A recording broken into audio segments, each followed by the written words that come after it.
Hi, I'm John Stanley, your perennial creature feature host. Tonight I'm rebelling. I'm not going to show you the creeping terror or the Plan 9 from outer space. In fact, delight, no movie tonight at all. Send Catwomen to the moon back to the vault, will you, Rob? Thanks. Instead, we're going to take a 2-hour excursion into a lesser-known area of cinematic endeavor, the semi-professional 16mm film or videotape, conceived through the eyes of the young on equipment such as you see right here. Now, last December, I introduced you to this unusual bunch of Bay Area filmmakers who have been so inspired by recent fantasy movies that they've picked up the camera themselves to produce their own unique visions of science fiction, fantasy, and horror. You know the group I mean, that old clan that I call...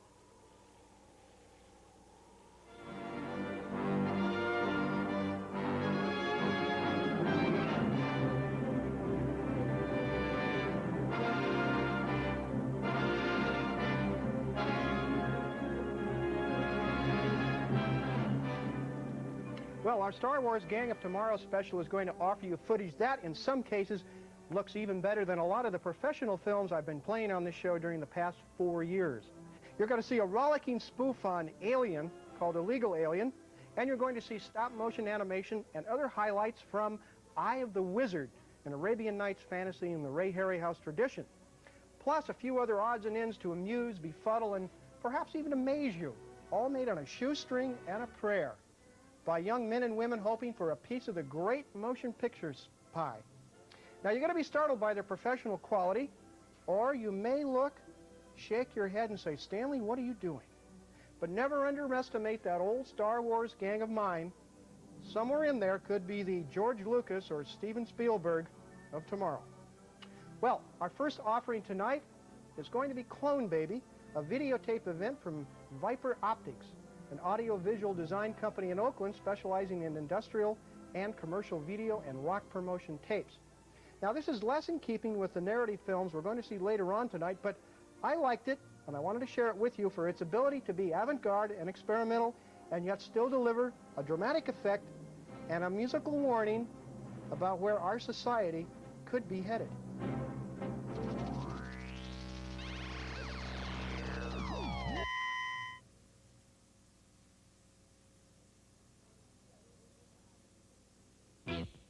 Not long ago, I was spending some time down in the corner grocery line when some news caught my eye. It said right there, some baby's clone from some millionaire. It's a clone, baby. It's got some tight old jeans. It's a travesty, the dumbest thing I've ever seen. Well, I thought to myself, it seems kind of dumb, perpetuating some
You are travesties.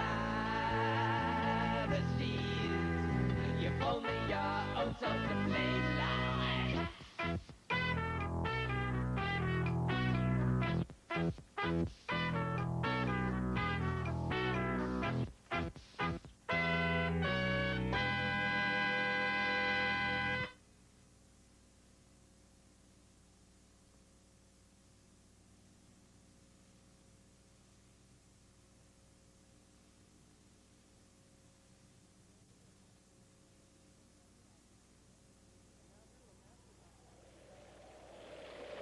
And now here are the masterminds behind Viper Optics and the audiovisual tape you just saw, Clone Baby, James and Joanne Gillerman.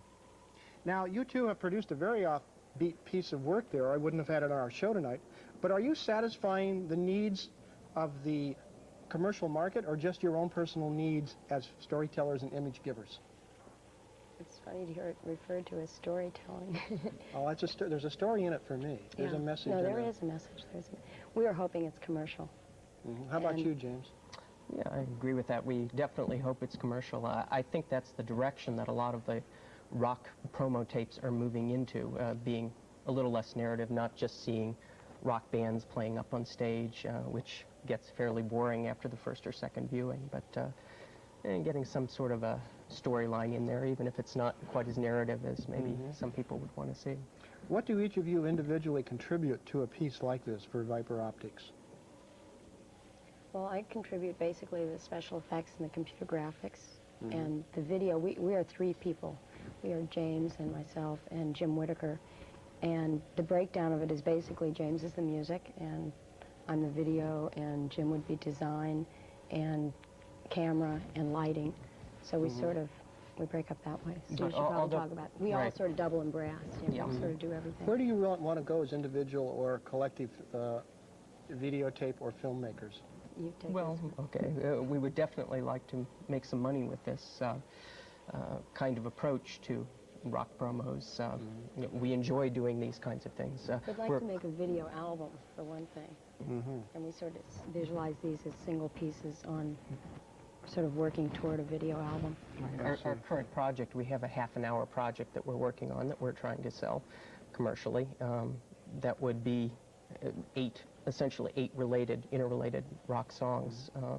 Well, if there's anybody out there who would like to get a hold of you, the name is Viper Optics, and the address is 950 61st Street, Oakland, California, and the hotline number to call, all of our numbers are hotlines on this show, Joanne, is 654-2880. Right. Okay? So anybody out there interested, get a hold of Joanne or James Gillerman. Where do you two go from here? What's your next project? What do you have in the works right now? Our next project is the eight songs that go together as a whole side of an album, which is what he was referring to. I see. And we've started working on, we've almost finished the script of it, and we've almost finished the soundtrack. Finished too. Do each of you harbor ambitions to get into film and become filmmakers one day? No. You consider that a I don't. totally different field? I consider that a totally No, different I've worked in film somewhat before, but I think I'm mostly involved in the videotaping now. Each of you, from your own point of view, what should videotape or film achieve? What should be its goal? I think strong visuals and communication, both. How about you, James? I think I'm a little bit more of a narrative element than either Joanne or Jim Whitaker. Speaking of narrative, in a moment when I return, we're going to take you all into deep space where a freighter from Earth is about to undergo a strange encounter with, well, you won't believe your eyes when you see this masterful $15,000 film from Gregory Keller.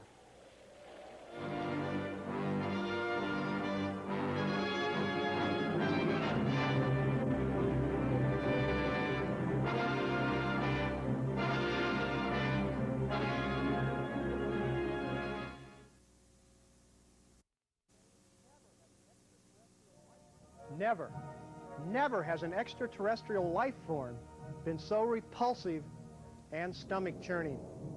Hideous beyond description, repugnant, sickening, horrifyingly ghastly, vomitory, invidious, deviously disgusting, abhorrent, and just a touch shuddersome.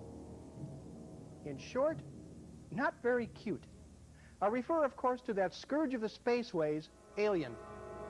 Now, that movie made a fortune back in 1979, and the producers were screaming all the way to the bank. Now, in 1983, along comes a Bay Area filmmaker, Gregory Keller, who hopes to be laughing all the way to the bank with his parody, Illegal Alien.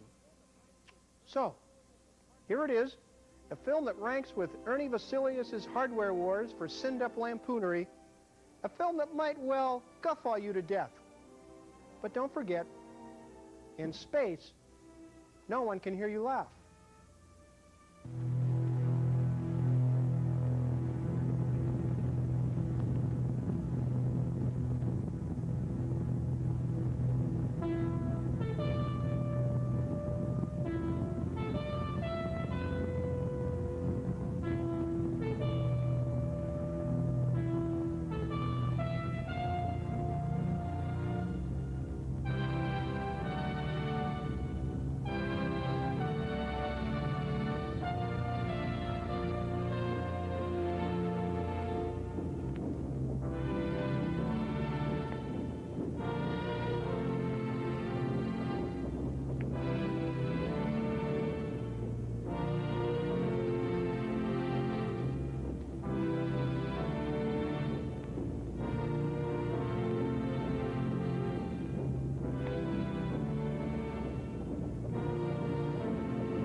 Oh, this oatmeal's awful. Who made the oatmeal today? Lumpy. Don't you need raisins to put in it or anything?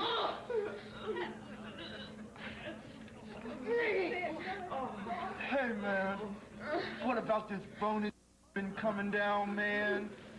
The bonus situation has never been on an equitable basis. Relax, carbon units. You'll get what's coming to you.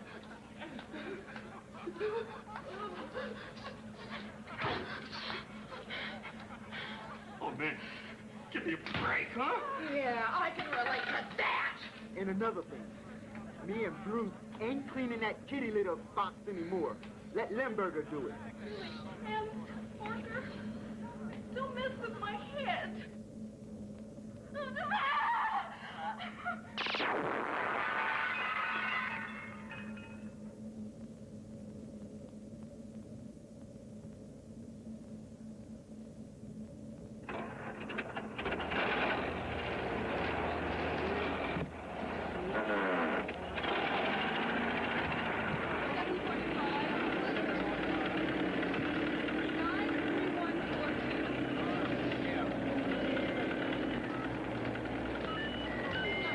They might show a leak in reactor number 3. You want to give it a check? Oh,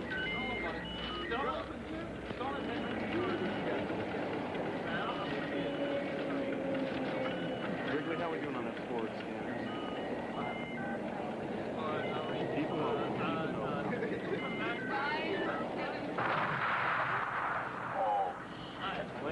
You better have something good. I got a good hand. What you have? What you been?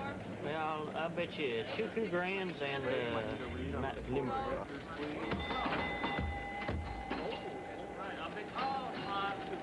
I got 5 2 10 to range. What? Wrigley, how those scanners work?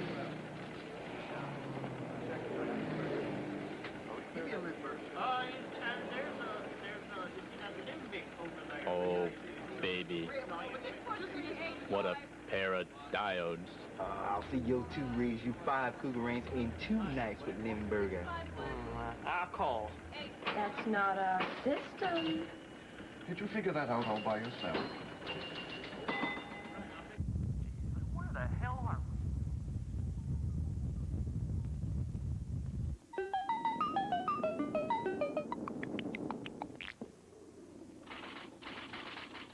Good morning, Mom. I'm not your son, Mom.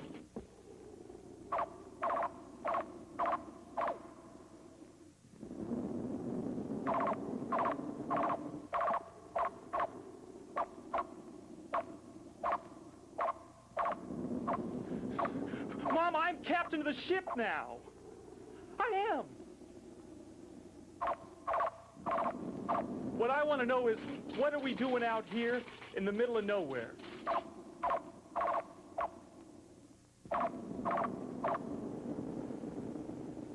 Oh, hey, thanks a lot, huh?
My God, what happened to him?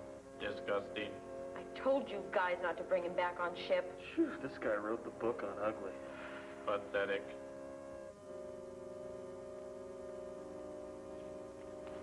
Knock, knock.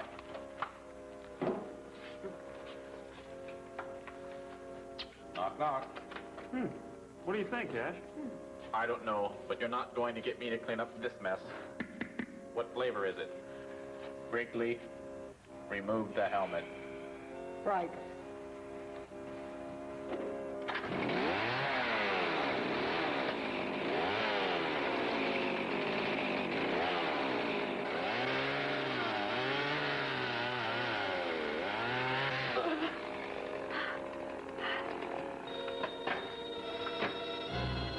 Oh, my God. We better get it off. No, wait. Let's do this properly.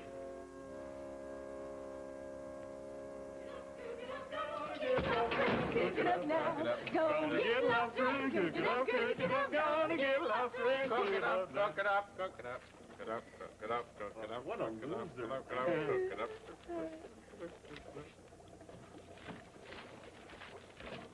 So where is it? Yeah. Well, now that I've been made a member of the crew, the FCC insists that we pause in the middle of Illegal Alien to bring you a few terrifying themes of our own, such as commercial messages.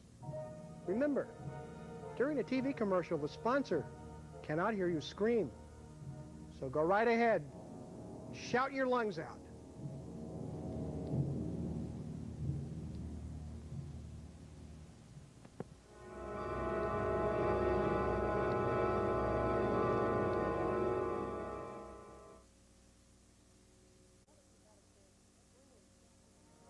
Now that you've had a chance to scream, it's time once again to laugh.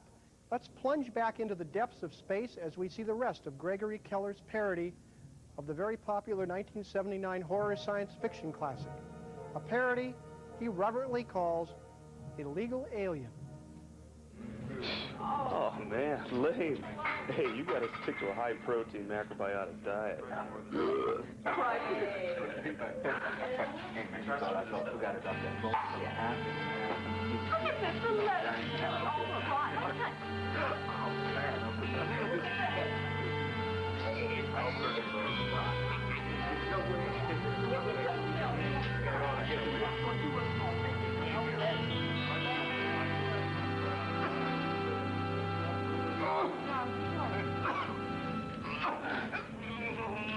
That's it.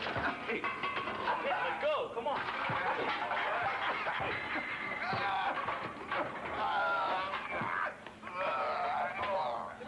Man, you killed my apple.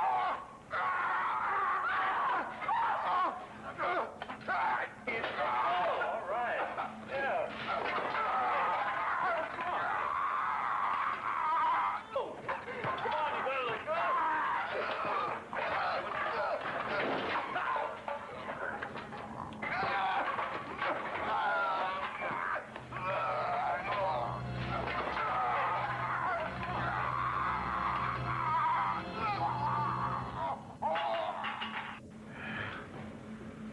Thank God I've got that off my chest.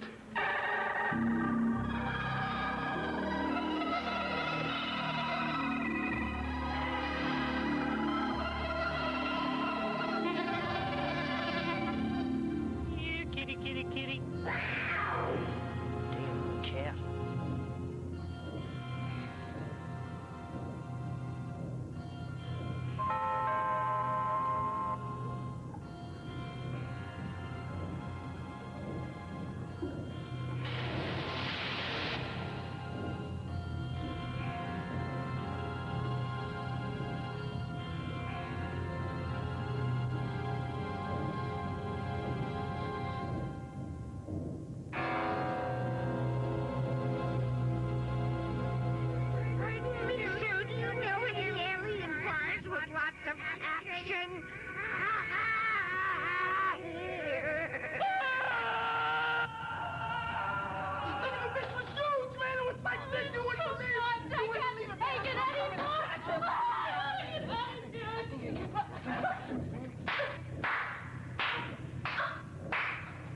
Hash, what can we do? Most animals retreat from fire, correct? Porker, can you rig 3 or 4 incinerator units? I can rig 10 or 11, 12, whatever you want, man. Coming out your eyes, ears, your nose, your mouth, anything you want, man. I'm proceeding to the 3rd junction. Limburger, have you got a fix on it yet?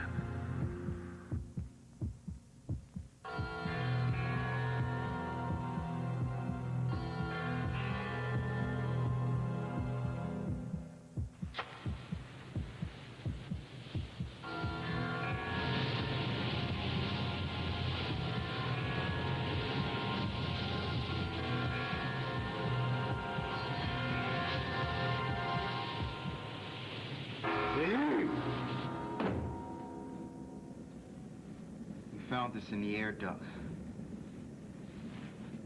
This is all that was left of them.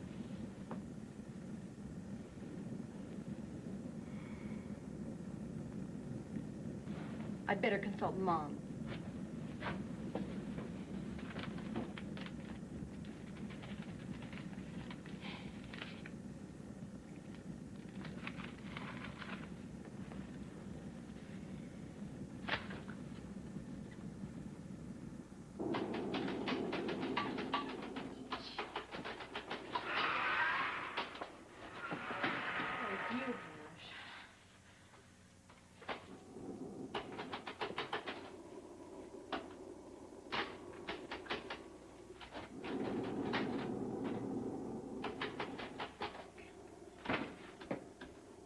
What's your sign, baby? Where have you been all my life? Ooh.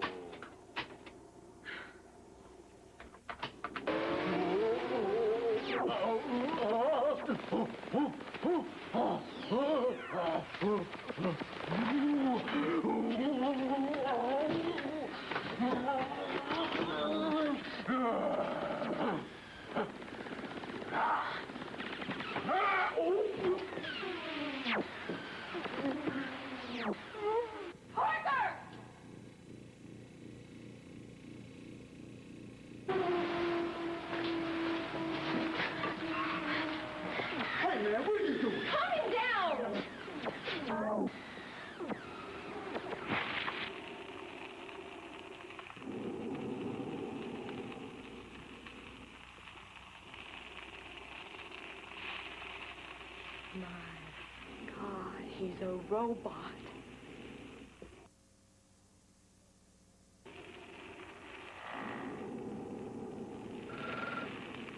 Okay, Porker, load the shuttle with beer. I'm gonna blow that sucker right into outer space. Let's go.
Everything's gonna be okay, babe. Yeah.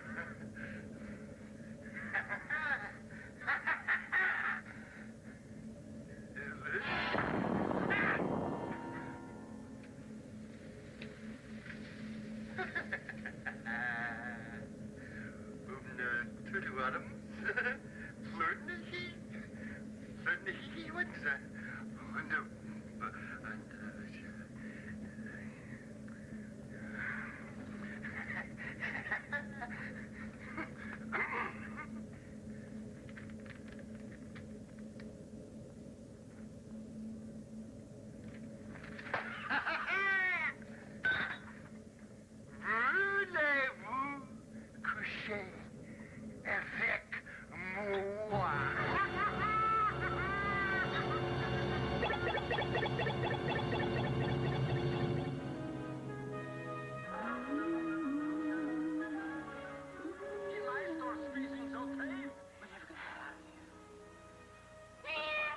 Honey, could you put the cat out?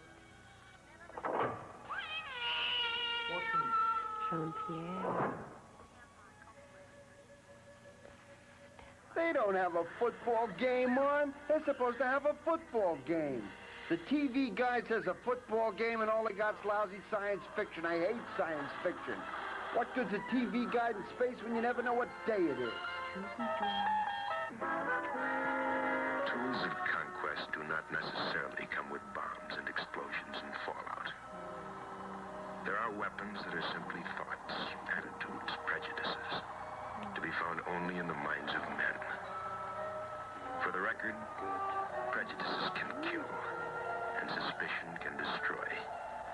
And a thoughtless, frightened search for a scapegoat has a fallout all of its own. For the children, and the children yet unborn. Can you? And the pity of it is that these things cannot be confined to the Twilight Zone.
And now here's Gregory Keller, the man who hopes to be laughing all the way to the bank if Illegal Alien proves to be a hit with appreciators of movie satire. Gregory, when were you first hit in the face with the idea to do a spoof of Alien? About 2 minutes after I saw the film. You knew immediately? Yes. I knew there was nothing else I could do but do a spoof on this film. It demanded it. Uh-huh. What was the first thing you did? What was your first step? Well, my first step was to think about what would be needed to start a production like this. How were you able to get those great-looking sets? Well, the sets worked out really well. They required a lot of pre-production planning, a lot of thought, and on what would be required. But there are so many of them. How did you? They're all the same. Actually, they're all the same set. They're just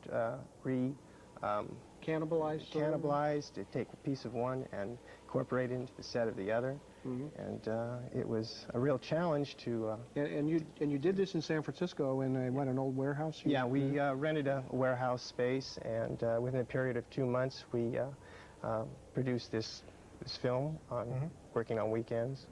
Were you inspired by Hardware Wars? Was that one of the reasons when you looked at this film, you said, if Ernie can do it with Star Wars, I can do it with Alien? That's definitely, after I'd seen Hardware Wars, it gave me the kind of the confidence to do this kind of a parody because of the success of Hardware Wars. What are your futures? What do you intend to do with your future as a filmmaker? Do you want to get into feature films? Yes, I very much would like to get into feature films. In fact, my next project is working with a group of other filmmakers on doing a horror film, a horror anthology. Sort of a Creep Show #2? Yes, Creep Show #2.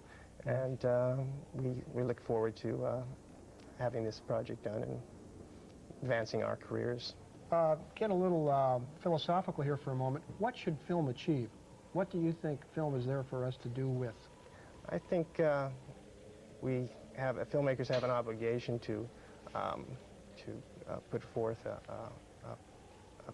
philosophy, their philosophy, and to educate the public.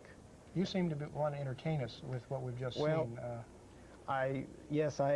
I just, in picking a topic and doing the film, I've always enjoyed watching comedy, and I wanted to go the easiest route to complete the film, and so I picked a comedy theme to do it with, to make the film. Well, good luck, Gregory. I hope that you can get some of your money back and it goes on to be a success and perhaps a stepping stone for you to bigger and better things. And I wish to thank Freuda Bartlett of the Serious Business Company of Oakland, the distributor of the film, for allowing us to show Illegal Alien tonight.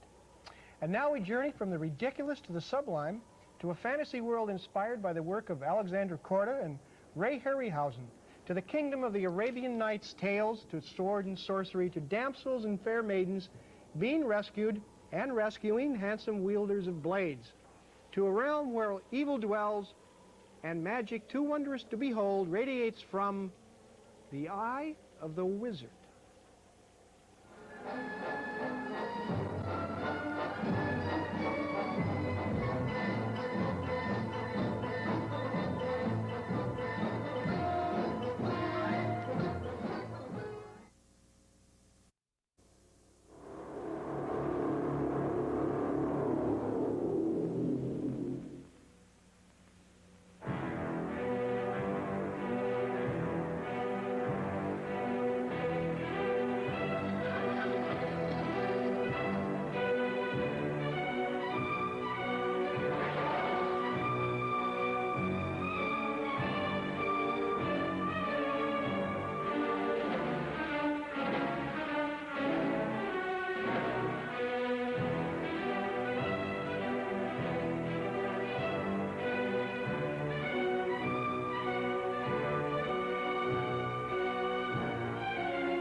I'm impressed with the work of San Francisco filmmaker Louis Motisher. He's a good cameraman, and his aims are ambitious as he strives to duplicate the movie's best special effects. Animation, stop-motion monsters, matte work, double exposures. Almost every scene has something tricky about it. You have to watch very closely sometimes. And he brings it off remarkably well, considering his low budget and the limitations of 16mm. Now, where the film falls down a little for me is in its weak performances and in the lifting of lines of dialogue in situations from The Thief of Baghdad. But put those little criticisms aside and appreciate this film for what it achieves and succeeds in doing, which is transporting us back to a time and place where a young hero falls in love with the king's daughter, only to be seized and thrown into irons, where an evil wizard works his magic to create the dance of the skeleton killers.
him.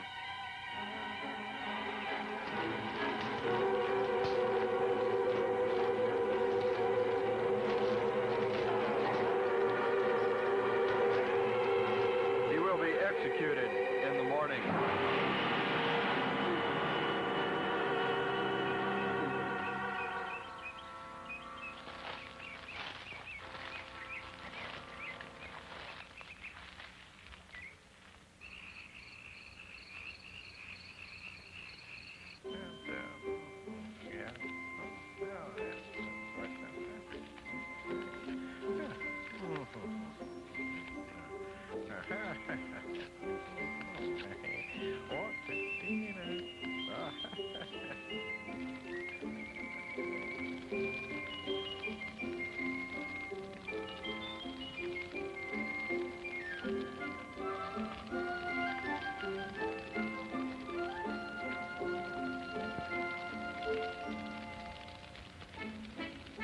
What am I going to do about that girl?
Come for your daughter.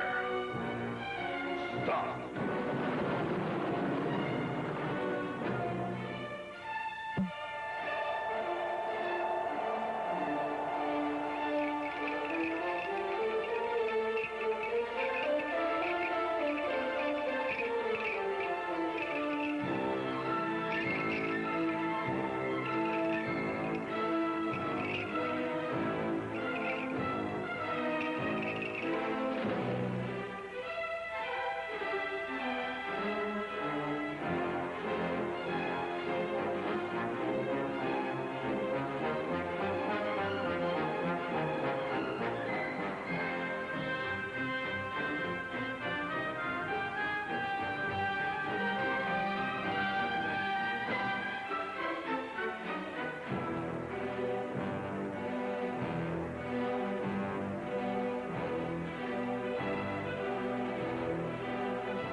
And now meet the wizard with the eye behind the camera viewfinder, the man who made the film you've been watching, Louis Motisher. Lou, What you're trying to achieve in the Eye of the Wizard is extremely tough because you're working with very little money. I was really impressed with the dancing skeletons. How did you pull that off?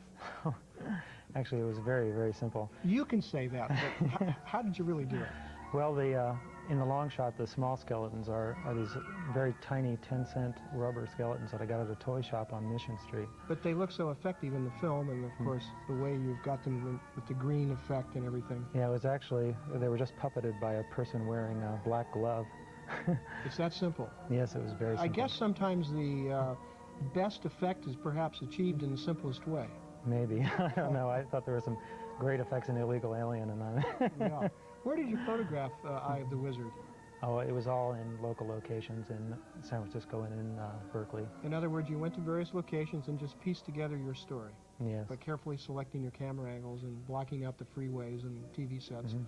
There are some great locations around here in Golden Gate Park and Fort Point and the cemetery out in Colma, and you can make quite a good fantasy film background from it, I think. How much did Eye of the Wizard cost you totally?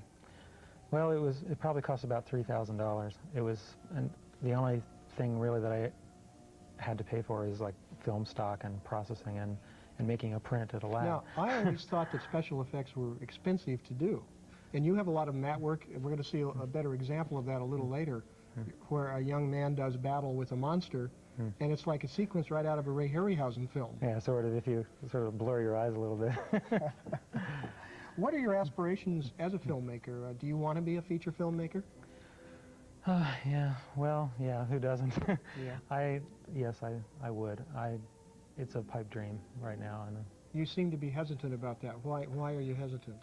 Well, because I mean, I can barely do this interview, let alone actually direct real actors or a crew. You're doing pretty well so far. Oh, well, thanks. What are you doing next? What are you going to do to follow up Eye of the Wizard? Well, I've been thinking of doing in the sort of Hollywood tradition, doing a sequel, Eye of the Wizard Part 2, or The Wizard's Good Eye, perhaps. I don't know. Yeah, work a little more with the actors, I think. I think you have your camera effects down very well, and you know your camera angles. You certainly know how to use locations. Let me ask you again a question on a higher plane than we usually ask on creature features. In your opinion, what should film achieve? What should be its purpose? Art, entertainment? How do you see it? Personally, I guess I see it, yeah, art and entertainment both. I like it as a tool for those uses, and I've never been real interested in, propagandistic uses or even so much just informational uses. I mean, I know that that's a large territory but what I personally am interested in is sort of Hollywood escapism. And, well, you certainly have captured that in Eye of the Wizard. And when I return, we're going to see more scenes from Eye of the Wizard as our young hero finds himself in mortal combat against a strange creature of the forest and meets 3 horsemen who come to his aid.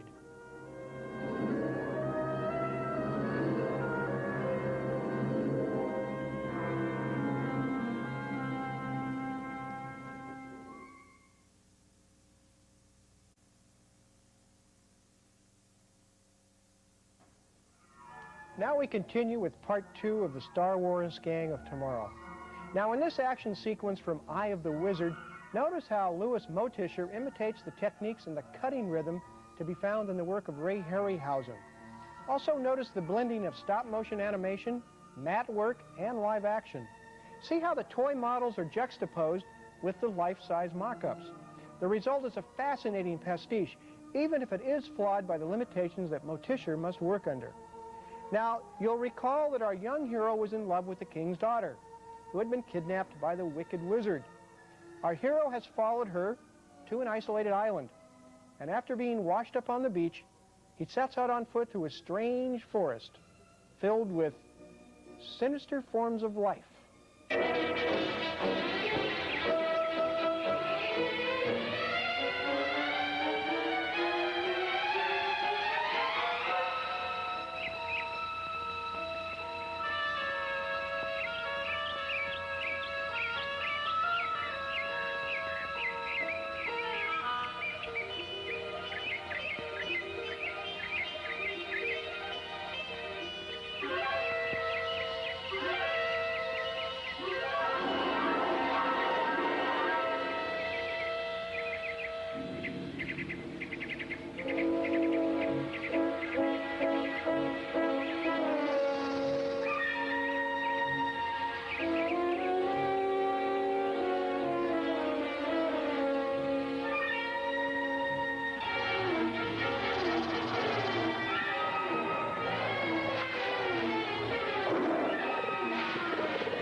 Lloyd Wise still on the scene for Lloyd Wise Truck Center. Giant reptiles bigger than ever are still crawling out of the bay. If you're trapped in the Bay Area, rush to Lloyd Wise Truck Center for Giant Reptile Sale Day.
We brought you some really outstanding films so far tonight on the Star Wars Gang of Tomorrow, but what you're going to see next is something very special.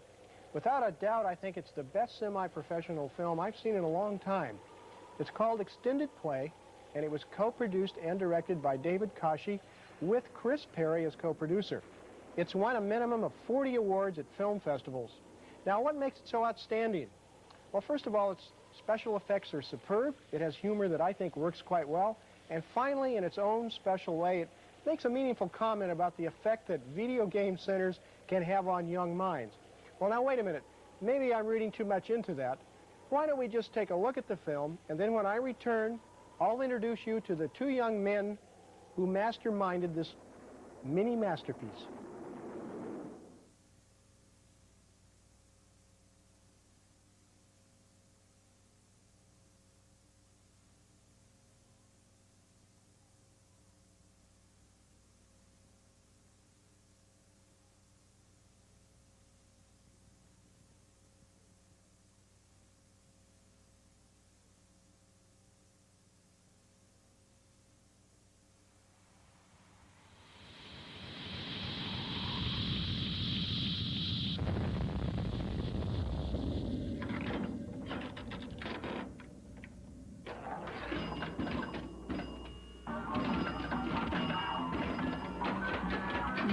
Hi, can I help you? Sir? Peaches and cream on a sugar cone, please.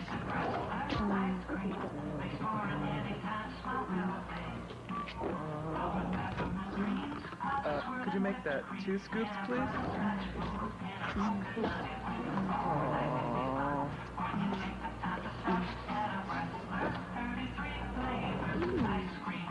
Be 95 cents, please.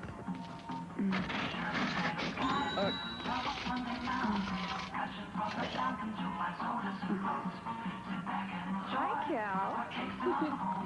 Hi, Didi.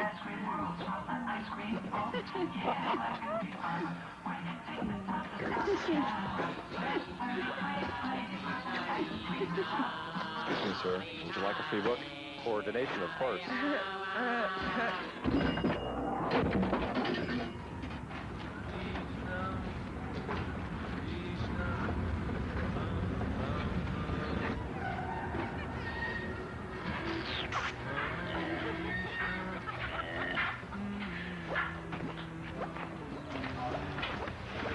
Hi.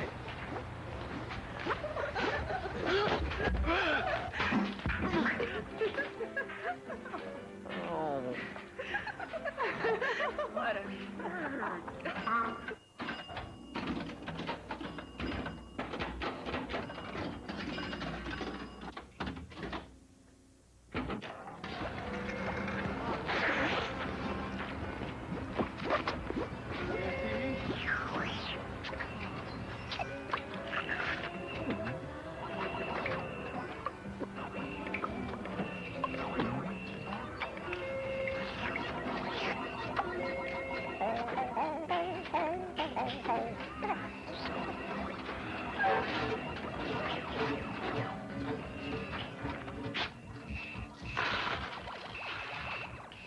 Thank you.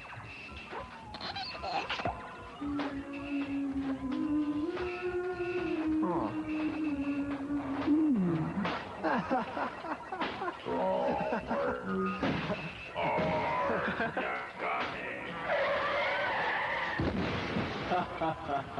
Oh.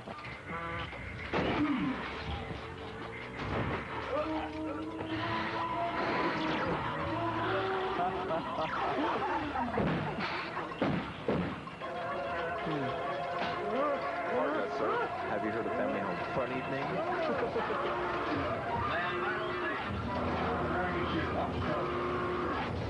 Bearing, mark, set, shoot, fire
$1?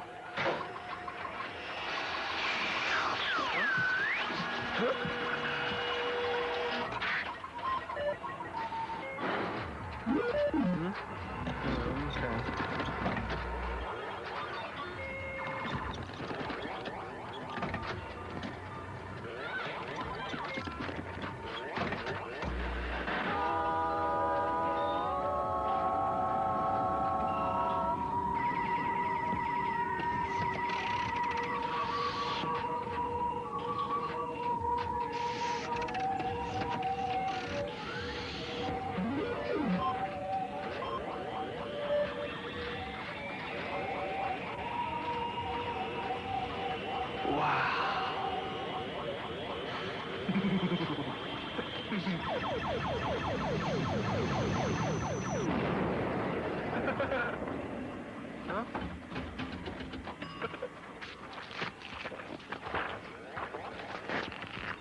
Would you believe that film has won 40 awards at various film festivals all over the world?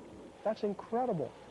Well, the co-producers of Extended Play, David Koshy and Chris Perry, wanted to be here tonight, but they're in such hot demand in Hollywood that they winged their way southward. Now, I'm not sure, but they may have been trapped in a computer video game somewhere way out there. Well, stay tuned for more stop-motion action when I introduce you to the incredible killer creature that almost destroyed Salt Lake City.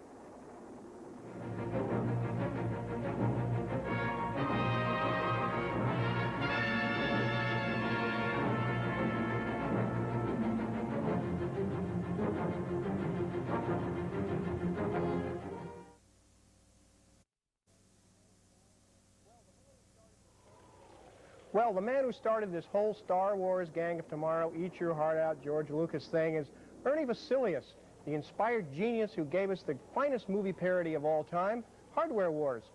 Ernie also made Pork Lips Now, the takeoff of Apocalypse Now. I thought it might be fun tonight if we presented a seldom-seen film of Ernie's, something that lasts only 3 minutes, but which packs a lot of wallop into that brief time. Here it is, my favorite Ernie Vasilius film, Hurts to Be in Love.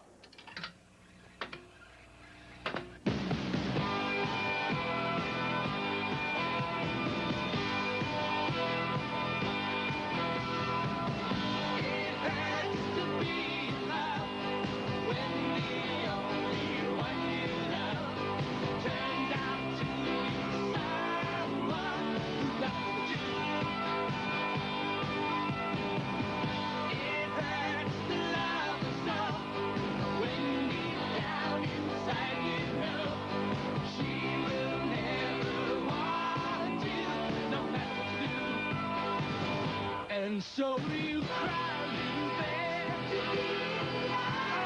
down, little bear, day and night, night and day, it hurts to be in love this way. How long can I exist, wanting lips I never kissed? She gives all her kisses to somebody else. She thinks I'm just a friend, though it hurts I must pretend. The only way to keep her is keep yourself. And so I cry, little bear, oh, down, little bear, day and night, night and day, it hurts to be in love this way.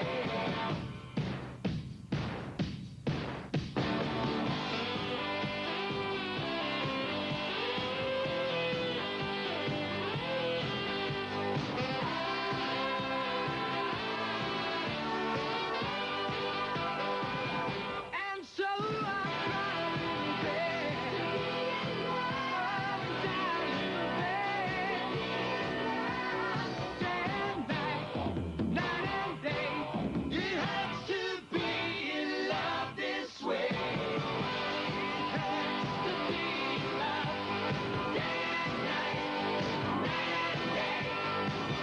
It hurts to be in love, night and day, day and night. It hurts to be in love, day and night, night and day. It hurts to be in love, night and day, day and night. It hurts to be in love, day and night, night and day. It hurts to be. Well, that almost beats out Hardware Wars. Earlier tonight, we saw some very good stop-motion work by Louis Motischer in The Eye of the Wizard. Now let's take a look at another imitator of Ray Harryhausen, Mike Cassidy, who a few years ago made the giant brine shrimp. We don't have time to play the entire film, but I thought we'd highlight these few minutes as the incredible monster is on the loose in Salt Lake City, where this little film was made.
Well, there you have it.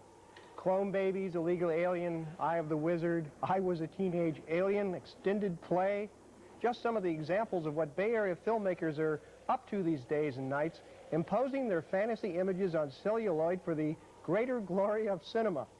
Well, a commendable bunch of hardworking young people with visions of going on to great success in movies and TV.